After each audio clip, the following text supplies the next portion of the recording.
Hello, it's Darcy.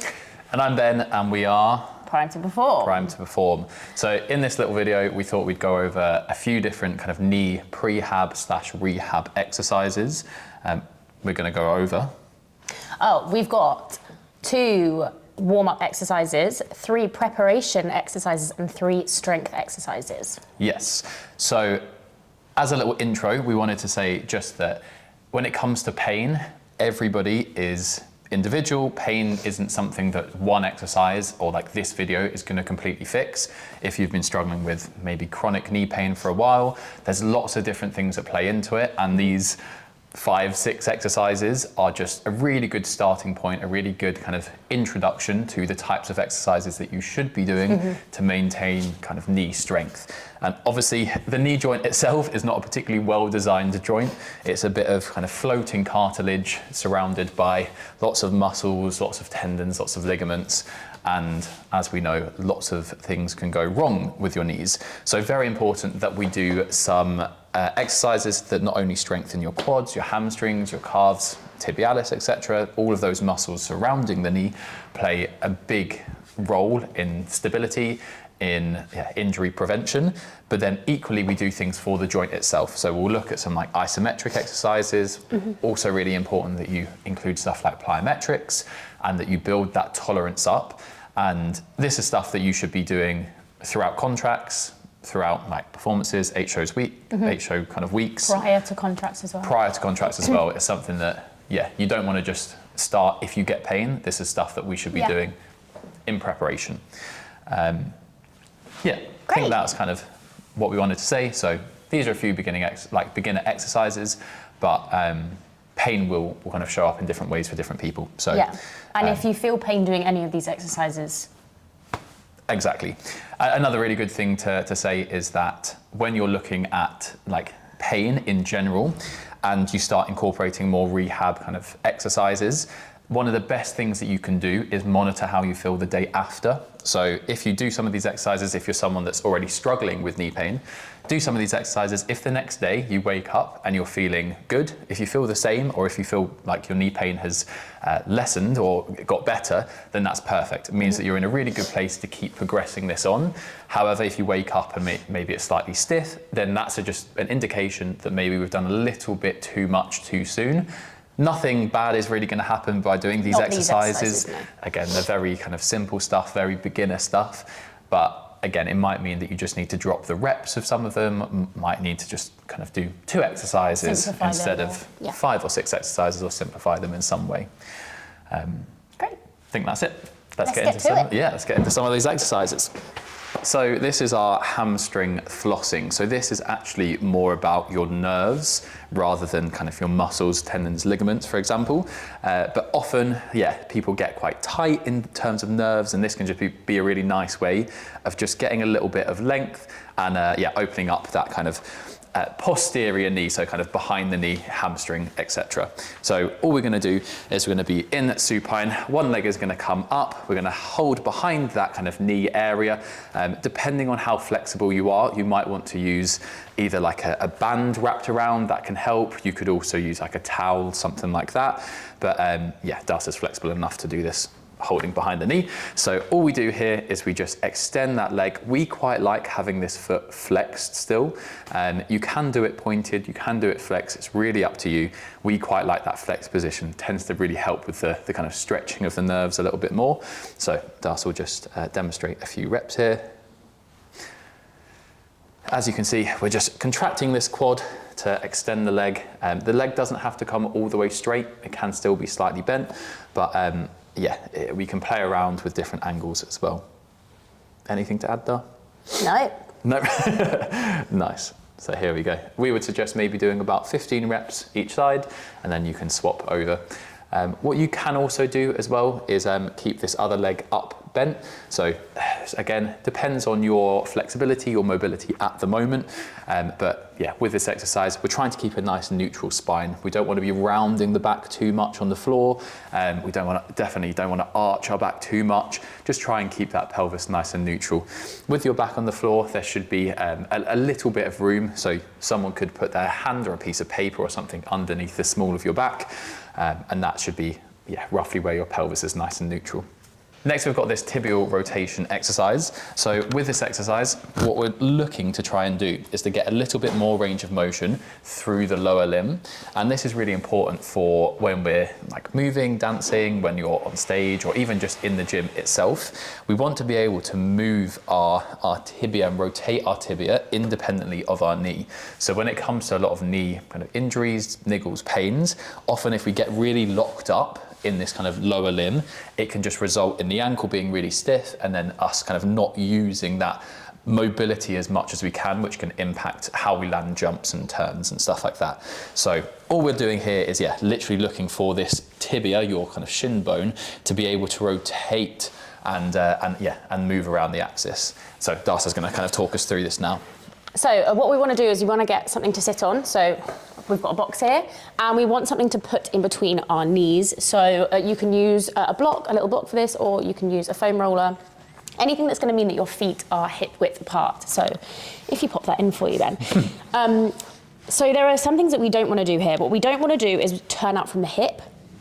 Definitely not the hip. And what we also don't want to do is turn out from just the ankle. We want to be really moving from the knee under. So we can check that we're doing this by holding. You can hold your thigh kind of, don't hold it with too much tension, but we want to notice that it's not moving. And we want to slightly turn out our foot as far as we can. And we're trying to rotate. So what we want is the knees to not move at all. So we're going like this. Yep. Rotating out. And then we're going to go back to neutral, and then we're going to rotate in, turn on rotation. This might be harder. It is hard. Great. It is harder, and as you can see, none of this is moving. We can also feel underneath our hamstring, and what we want to feel is those two tendons there are going to feel like almost reins. So you should feel when you turn out, you should feel the outside tendon, and then when you turn in, you should feel the inside tendon. Can you feel that? Yeah. Yeah, great. Nice. So we're just really thinking about kind of the top of the shin, as you say. Yeah. That's the point that's trying to rotate as much as we can, and then we come back in, and then again, internal as well. As Dar said, we don't want to be using the knee. It's not about the knee coming out, which is why this kind of keeps that in place. Exactly. Yeah. Again, reps, tempos, etc. Make this nice and smooth, nice and controlled. We're not looking to rep it out or anything like that. It's nice and controlled articulation. Yeah, and probably around 8 to 12 reps per side. Okay, so here we have our rectus femoris, our rec fem isometric hold. This one is mainly to fire up the quad. Often with knee, like niggles, pains, injuries, etc. The quad is massively underutilized, under strengthened, especially if you have had like a proper knee injury, like if you're coming back from ACL tears, stuff like that. We really want to get that kind of mind muscle connection and just feel the quad like firing up a little bit more.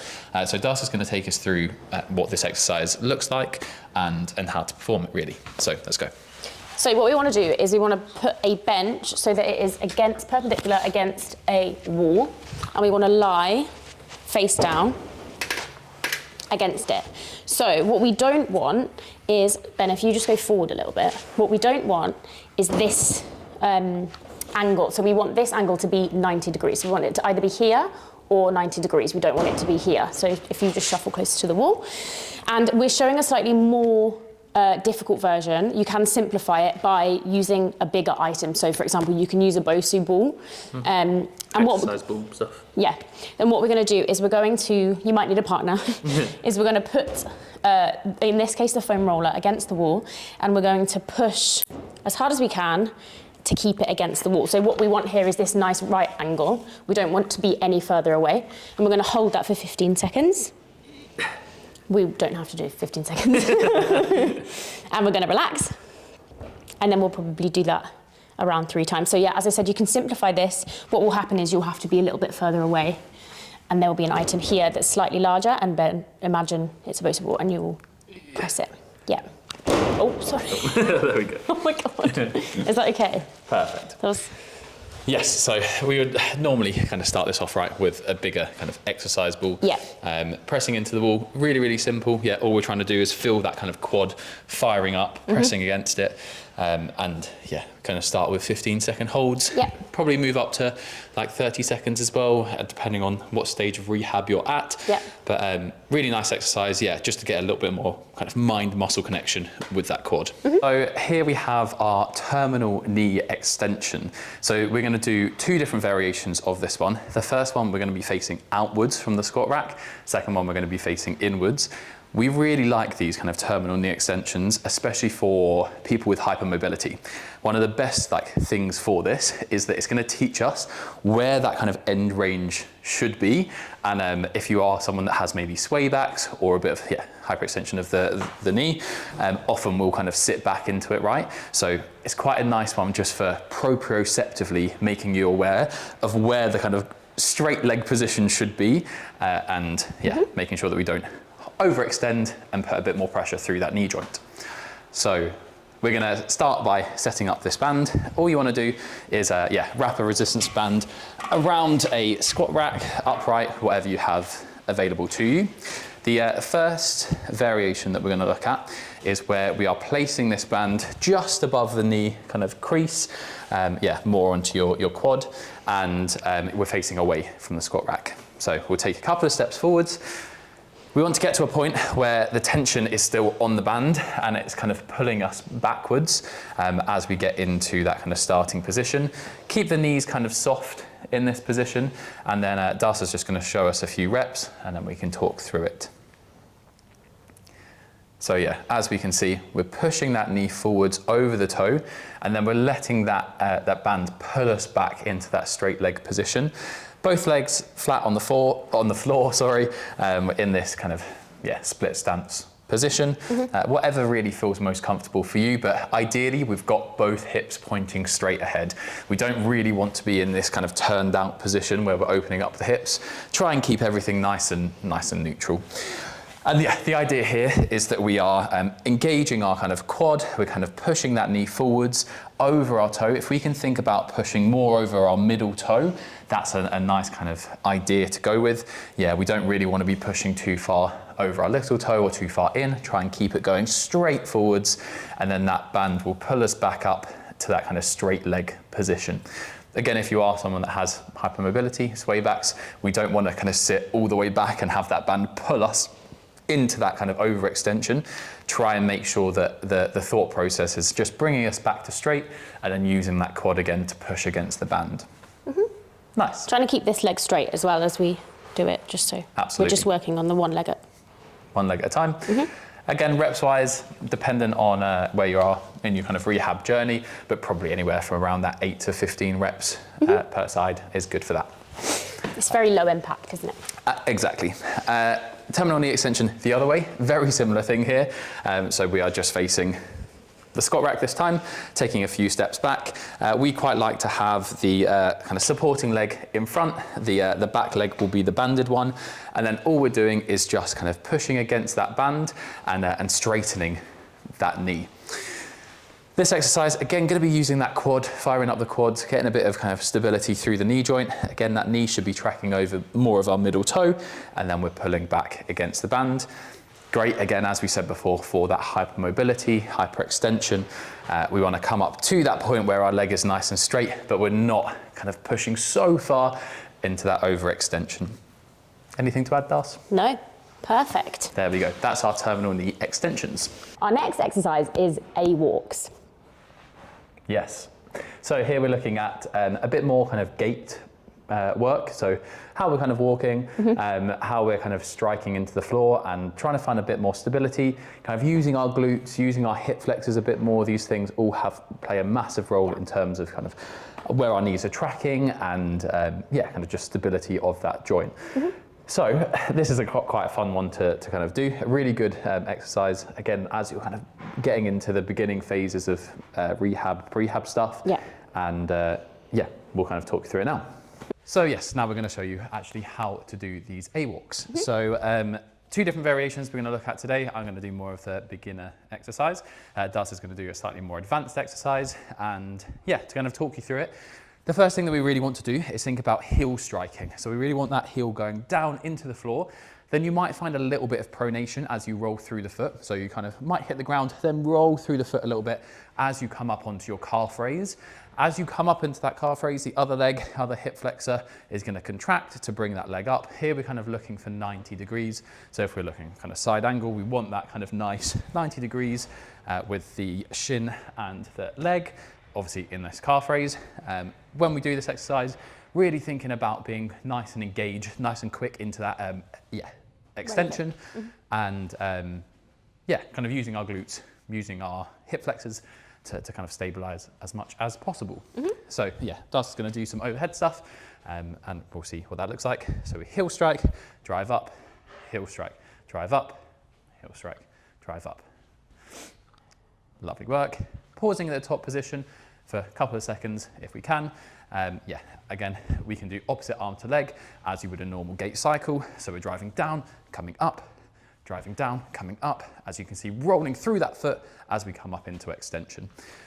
Keeping the core nice and tight, keeping that pelvis kind of stacked over our rib cage. We don't want any crazy kind of extension through the rib cage as we come up. We don't want any of that. We want to keep this all nice and kind of engaged. Kind of like a big oil drum or something like that. We want to keep, imagine it's like a canister going around our trunk so that as we come up into this extension, we're not sticking the bum out or tucking the bum under or anything like that. We keep everything nice and tall, nice and straight. So yeah, those are our two exercises there. Again, just really good to help stabilize, get your glutes firing up a little bit more, get your hip flexors working as well. And ankle as well. And your ankles, your calves, of course. Okay, so next we have a single leg wall isometric exercise. So what we are going to do is we are going to sit. This is going into our strength block as well now. Oh yeah, okay. So I'm sorry to tell you, Ben, but you're going to have to go a little bit lower. So what we want to do is we want to try and aim for no more than a right angle as we sit against the wall. And also, again, we don't want our feet to be too far out. Can you just show that as an example? Not like this. This is really easy to hold. We could hold this all day. Yeah, we want to bring it in so that our thigh and our shin are perpendicular to each other. We can rest these lightly. We don't want to push too hard on them. But what we want to do is we're going to lift one leg up. So we want to push into the wall here. And you can push the small of your back into the wall as well. You really don't want to be in an arch position. And just lift the leg. It doesn't have to be high. It's not about this, it's about this. So lift it up lightly. Brilliant. Core engaged, glutes firing up. Quad is really working quite hard. It's really working quite hard. So we don't need to be holding it for too long. We can hold it for between 10 and 15 seconds to start with. Absolutely. And we'll work our way up as we go along. And we want to then do the other leg to make sure we're nice and even. Yeah, I swapped legs already.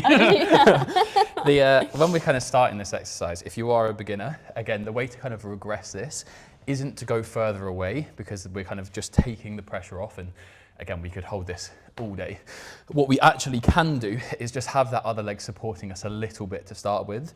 Yeah. So almost going into this more like B stance position. So this leg is doing a little bit of work, but it's much, much easier. The kind of real challenge is when we start to take that leg off, then it's all of this quad just firing up like a lot. It's really hard to do. Nice, so second strength exercise.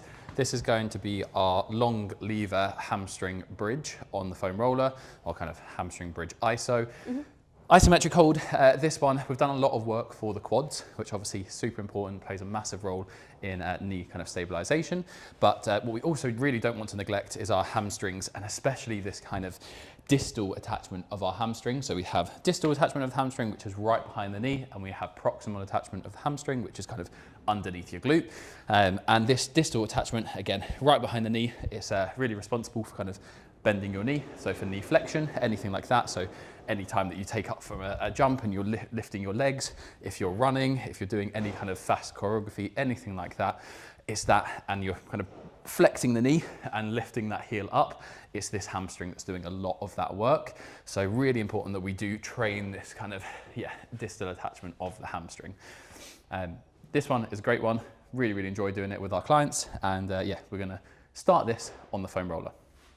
Yeah, so what we're gonna do is we're gonna, if you go into a semi-supine for me, perfect. And again, like some of the other exercises, there are more difficult and more simplified versions of this. So we're going to maybe split the difference here. So what I want you to do is I want you to put the balls of your feet on top of the foam roller. And I want you to really think about the balls of your feet. So your heels will be off, and I just want you to think about that pressure on the foam roller. So this angle, as I said, it's going to be harder the further away you are. If you want to simplify it, you're going to come closer. Perfect, but we're going to split the difference here. So think about balls Driving of your those feet down. Yeah, even in this position, you can feel the kind of activation of your calves, of your hamstrings, yeah, kind of behind that knee joint. Yeah. So even if you're completely new to this kind of strength training stuff, and yeah, if you're struggling with knee injuries at the moment, even just finding that pressure and pushing down into that foam roller there, you're going to get some stimulus. You're going to get some kind of response, which is ideal. So before you lift your pelvis up, I want you to push your pelvis into the ground, and then you're going to lift it up. Great, that's just going to protect your back. And without moving anything, I want you to lift up a leg. Perfect. So as you can see, nothing's moved here. You're thinking about this pressure here. You're thinking about keeping the core tight, keeping the hips up. They don't need to be too high off of the ground, just as long as they are. Perfect. Yeah, so this exercise, really, really hard. You'll find that your hamstrings, this kind of, yeah, calves, this posterior chain is really fired up. Again, different ways to progress it, different ways to regress it, but really driving those feet down, the kind of ball of the foot, as Darcy was saying, down into that foam roller. Yep. And yeah, just to kind of put it a bit closer to you, and the closer you come, how easier it becomes easier. But again, as Darcy said, really think about that posterior tilt of the pelvis. So we're tucking that bum underneath, tucking that tailbone, and then it's almost like that tuck, right? That's bringing us up off of the ground. We're not just kind of driving the hips up. It's that tuck underneath. It's almost immediately just kind of bringing your glutes up. Keep that core connection, keep that rib cage down, driving those balls of your feet down into the foam roller, and then yeah, we can lift one leg up, hold that position. We can also march out, whatever kind of is required. But yes, that's our hamstring kind of isometric. And yeah, to start off with, you can probably do literally 5 to 10 seconds. It's one of those exercises that is just incredibly hard. And over time, you just build up in terms of time, in terms of duration. Okay, so for our final strength exercise, this is quite similar to a wall sit, but here we're actually going to load up our kind of glutes a little bit more. We're going to load up that hip hinge a tiny bit more. This is our Spanish squat variations. So we're actually going to do 2 different variations of this. We're going to do an isometric hold, and then we're just going to show you a few reps as well. So this can be a nice kind of reintroduction to the squat pattern, and it does alleviate some kind of tension through the knee joint, just to help us get into that more kind of squat variation like pattern of movement. So what we're going to do is wrap a nice thick band around the upright of the squat rack, and then we're just going to step into it. The band goes behind your knee, and then you step back, so there's lots of tension on that band, and then all we're going to do is go down into our kind of squat pattern. So here, as Darcy's doing a really good job of, is we're trying to aim for that kind of 90 degrees again between our shin and our leg. So as we can see, this hold position here, this is lovely. Again, it kind of alleviates some tension from the knee, allows us to actually get into that squat pattern. What we can also do is add a bit of counterweight. Darcy's stuck in the band. So this can again help you to find that position a little bit easier. So as you can see, we can do this, we can hold in this isometric position, really firing up your glutes, really firing up your quads, your hamstrings, you're kind of getting some calf activation as well. Again, all of these big muscle groups that really play a role in knee rehab and stabilization. So perfect example there. And then we can also do some reps. So for example, we're just going to squat down. Again, really finding that kind of hip translating backwards before we stand back up. So there we have our 2 different variations of the Spanish squat. We really like this one as well, just to throw into warm-ups. So if you are someone that isn't kind of struggling with like chronic knee pain, but is someone that's maybe doing multiple shows a week, or even if you're just training, getting ready for like your barbell squat in that session ahead, this is a really nice one to add into your warm-ups, just to kind of fire everything up and to get a nice kind of pumped muscles, or the muscles to be pumped up anyway. Anything to add? No, I don't think so. I think just maybe think about keeping the pelvis neutral. Yep. We don't want to be sticking out here, because that's going to make it a lot easier for you. You want to keep this neutral. Yeah. Yeah, exactly. This is a really common thing. If you lean forward, it's going to make it a lot easier, basically. Yeah, really common thing for dancers and performers to do is to go into this excessive anterior tilt, which is where we kind of lose connection with this core, and we come into sticking the bum out, really arching the back, and we just going to cause lots of problems kind of further down the chain, and also just lots of pressure going through that lower back itself. So whenever we do a lot of these kind of strength training exercises, a few little cues that are really, really good. Yes, absolutely, kind of tuck the tailbone under, make sure that we're keeping those glutes engaged. As we said before, kind of thinking about this trunk as a whole, thinking about your rib cage and your pelvis kind of acting as one. But then one of our favorite kind of cues is sternum and rib cage down. So classic thing is if you open up your rib cage, you're going to go into this anterior tilt. You're going to stick your bum out as you squat down, and we've just lost all of this core connection here. We've really arched our back. So when we just think about pulling that sternum down, so where your ribs kind of start to flare out, where that bottom of the sternum is, if you pull that down, you automatically feel those kind of top abs engage, and that tends to help keep this whole area nice and stable. So then as we go down into that squat, we're not kind of just sticking the bum out and kind of leaning forwards. We're keeping this nice and tight, and yes, we might get some kind of lean forwards. That's okay. Obviously, if you're doing like a barbell back squat, we will get a little bit of a lean, of course we will. But it's not a sticking the bum out, it's a kind of hip hinge rather than the pelvis moving, if that makes sense. So in this variation, if Darcy does like a wrong squat where we kind of lose that core connection, and we just get the counterweight and we stick the bum out, as you can see, it's also not very good for the neck. Not very good for the neck. We've got no core connection going on, and we're just extending the spine way too much, putting loads of pressure through that lower back. Whereas if we kind of think about sitting back, we're keeping that rib cage stacked over the pelvis a little bit more, using the glutes a little bit more. We're in a much nicer position. We're going to get more of the desired outcome. So our quads, our kind of glutes, are going to be fired up more than just putting pressure through our lower back. So we really hope that you found those exercises useful. Again, just to kind of reiterate that knee pain will come and go in lots of different ways. There's lots of different exercises. No one exercise is going to cure your knee pain completely. And there's going to be lots of different reasons to why your knees will be flaring up. Another really important thing to say is that stress will absolutely influence your perceived level of pain. So often if you are in really high stress environments, or if you're going through stressful periods of your life, it will kind of influence how your brain receives pain. So really common thing is, for example, one of our clients, we've been doing loads and loads of work on his knees. He'd been doing really, really well, and kind of said that his knee pain had practically gone. There was only a few different things that were kind of flaring him up a little bit that we were still working through. Then he had a complete career change, went into a completely different job.